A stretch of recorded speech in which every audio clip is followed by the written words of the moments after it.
যুদ্ধ চললেও জীবন থেমে নেই ইরানে। রাজধানীসহ বিভিন্ন শহরে ধীরে ধীরে ফিরছে স্বাভাবিকতা। বাজার, অফিস, আদালত ও ব্যাংক খুলতে শুরু করেছে।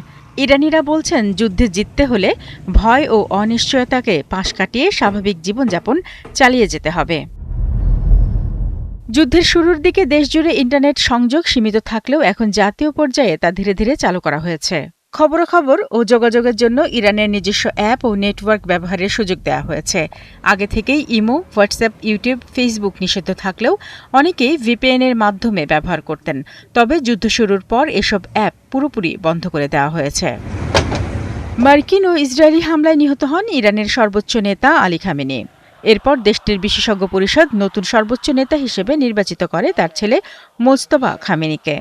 ইতিমধ্যে ইরানের সশস্ত্র বাহিনী, বিপ্লবী গার্ড বাহিনী এবং বিভিন্ন রাজনৈতিক ও নিরাপত্তা প্রতিষ্ঠানের শীর্ষ কর্মকর্তারা নতুন নেতার প্রতি সমর্থন ও আনুগত্যের অঙ্গীকার করেছেন।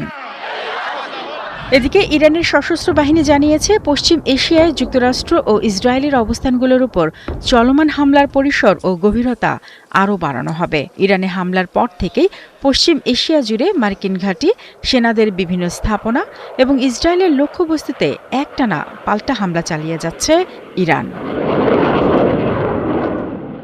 শারমিন স্বপ্না, ৭১।